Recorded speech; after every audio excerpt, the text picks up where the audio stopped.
Hello everyone, welcome to BBN online classes. I Sumit Saini, PGT of physics. आज हम class 12th में refraction of light पढ़ेंगे। Refraction of light से पहले अपन light की एक प्रॉपर्टी पढ़ी थी, रिफ्लेक्शन आप जानते हो। आज उसके बाद में रिफ्रैक्शन पढ़ते हैं। रिफ्रैक्शन क्या होता है?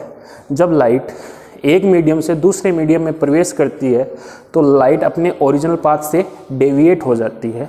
उसी फिनोमेनन को रिफ्रैक्शन बोलते हैं, या अपन इसकी डेफिनेशन बोलें तो कह सकते हैं कि bending of light from one medium to another medium with different optical densities. अपन बोल सकते हैं कि डिफरेंट ऑप्टिकल डेंसिटी का मतलब क्या होता है कि डेंसिटी मतलब कि दो मीडियम है, दोनों मीडियम अलग अलग होने चाहिए, उनकी डेंसिटी अलग अलग होगी, तभी लाइट की ये प्रॉपर्टी अपने को ऑब्जर्व होगी, रिफ्रैक्शन ऑफ लाइट की प्रॉपर्टी। या यहाँ पे जो डेफिनेशन लिखी हुई है, the phenomenon of change in path of light as it passes obliquely from one transparent medium to another is called refraction of light. जब लाइट एक मीडियम से दूसरे मीडियम में जाती है तो लाइट अपने पाथ को चेंज करती है। चेंज क्यों करती है? क्योंकि अलग अलग मीडियम में लाइट की स्पीड अलग अलग होती है। स्पीड से रिलेटेड एक टर्म होती है जिसको अपन बोलेंगे रिफ्रैक्टिव इंडेक्स। उस टर्म के बारे में अपन नेक्स्ट लेक्चर में लेंगे। अभी के लिए आपको ये डेफिनेशन ध्यान में रखनी है कि रिफ्रैक्शन ऑफ लाइट क्या होता है। दोबारा मैं रिपीट कर रहा हूँ कि रिफ्रैक्शन ऑफ लाइट क्या होता है? जब लाइट एक मीडियम से दूसरे मीडियम में प्रवेश करती है, एंटर करती है, तो लाइट अपने पाथ से डेविएट हो जाती है। ठीक है, उसी फिनोमेनन को अपन लाइट का रिफ्रैक्शन बोलते हैं।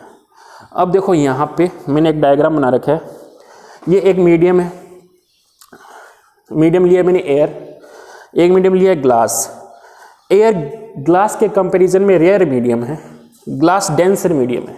ठीक है, ये दोनों मीडियम को डिवाइड करने वाली इंटरफेस है। ठीक है, इंटरफेस के परपेंडिकुलर क्या होता है? नॉर्मल।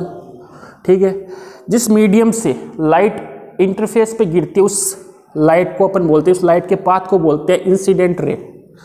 जिस इंटरफेस के अंदर जिस मीडियम में लाइट एंटर करती है उसको बोलते हैं रिफ्लेक्टेड रे। नॉर्मल से जो इंसिडेंट रे ने जो एंगल बनाया उसको बोलते हैं angle of incident. Reflected ray ने जो नॉर्मल से एंगल बनाया उसको बोलते हैं एंगल ऑफ रिफ्रैक्शन। ठीक है, तो अब देखिए कि लाइट बेंड किधर होती है। तो देखिए कि जब लाइट रेयर मीडियम से डेंसर मीडियम में जाएगी तो लाइट नॉर्मल की तरफ बेंड होगी, कि लाइट नॉर्मल की तरफ बेंड होगी। अगर ये पूरा मीडियम होमोजीनियस मीडियम होता, मतलब समान मीडियम होता, सेम मीडियम होता, तो लाइट का जो पाथ होता वो क्या होता? स्ट्रेट पाथ होता। लेकिन मीडियम अलग अलग है, एक तरफ तो एयर है, दूसरी तरफ क्या है? ग्लास है। एक तरफ रेयर मीडियम है, दूसरी तरफ डेंसर मीडियम है। तो रेयर से डेंसर मीडियम में जब लाइट प्रवेश करती है, एंटर करती है, तो वो नॉर्मल की तरफ बेंड होती है। इसका नॉर्मल की तरफ बेंड होती है। तो इसमें आपको दिख रहा है जो एंगल आई है वो बड़ा होगा किससे? एंगल आर से। तो angle R less than angle I. ठीक है, इसी का अपन केस सेकंड ले। जब यहाँ पर अपना एयर है, यहाँ पे ग्लास है, और यहाँ पे मैं ले रहा हूँ मीडियम एयर। ठीक है, ये कौन सा मीडियम हो गया? एयर, रेयर मीडियम हो गया। ये कौन सा हो गया? Denser medium. जब लाइट डेंसर से रेयर मीडियम में, मतलब ग्लास से एयर में जा रही है, तो लाइट नॉर्मल से दूर हटती है, नॉर्मल से दूर होती है। अगर ये होमोजीनियस समान मीडियम होता, मतलब सिर्फ पूरा एक एयर मीडियम होता है या ग्लास मीडियम होता, तो ये लाइट एक स्ट्रेट पाथ ट्रेवल करती। लेकिन अलग अलग मीडियम है, अलग अलग डेंसिटी के मीडियम है, तो लाइट का रिफ्रैक्शन होगा। तो लाइट देखो किस मीडियम से किस में जा रही है? डेंसर से रेयर में जा रही है, तो लाइट नॉर्मल से दूर हटेगी। नॉर्मल से दूर हटेगी तो ये एंगल आर है, एंगल आई से क्या हो जाएगा? बड़ा हो जाएगा।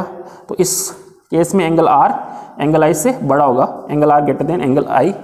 थर्ड केस, जहां पे लाइट का कोई डेविएशन नहीं होता, लाइट का कोई डेविएशन नहीं होता, या लाइट जहां पे बेंड नहीं होती, वो केस कौन सा है? थर्ड, जिसमें लाइट अगर नॉर्मल के ऊपर आएगी तो बिना डेविएट हुए, बिना डिफ्लेक्ट हुए सीधी चली जाएगी। इसमें ये एंगल आई, मतलब अगर नॉर्मल पे लाइट आ रही है तो एंगल ऑफ इंसिडेंस की वैल्यू कितनी होगी, 0। तो उतने ही एंगल पे ये बिना डेविएट होते हुए सीधी निकल जाएगी, तो एंगल आर की वैल्यू भी कितनी हो जाएगी, 0। इस केस में लाइट बेंड नहीं होती। किस केस में, यहाँ पे देखो मीडियम भी अलग अलग है, मीडियम की डेंसिटी भी अलग है, एयर ग्लास, लाइट का रिफ्रैक्शन भी हो रहा है, लेकिन लाइट बिना डेविएट हुए सीधी जा रही है। तो इसमें angle i equals to angle r कितना, 0 डिग्री। इसका रीजन अपन, इसमें बिना डेविएट हुए सीधी जा रही है, क्यों, कारण क्या है, इसका रीजन अपन नेक्स्ट लेक्चर में मैं बताऊंगा। तो इस केस में ध्यान रखना, जब नॉर्मल पे लाइट आती है तो वो बिना डेविएट हुए, बिना मुड़े सीधी चली जाती है। और इन दोनों केस में दिख रहा है कि एयर से डेंसर में, एयर से ग्लास में, मतलब एयर से डेंसर में जाती है तो नॉर्मल की तरफ मुड़ती है, डेंसर से एयर में आती है या रेयर में आती है तो नॉर्मल से दूर हटती है, और नॉर्मल के ऊपर आती है तो बिना डेविएट हुए सीधी चली जाती है, जिसमें दोनों एंगल क्या हो जाते हैं, बराबर, कितने डिग्री के हो जाएंगे, 0 डिग्री के। यही है लाइट का रिफ्रैक्शन।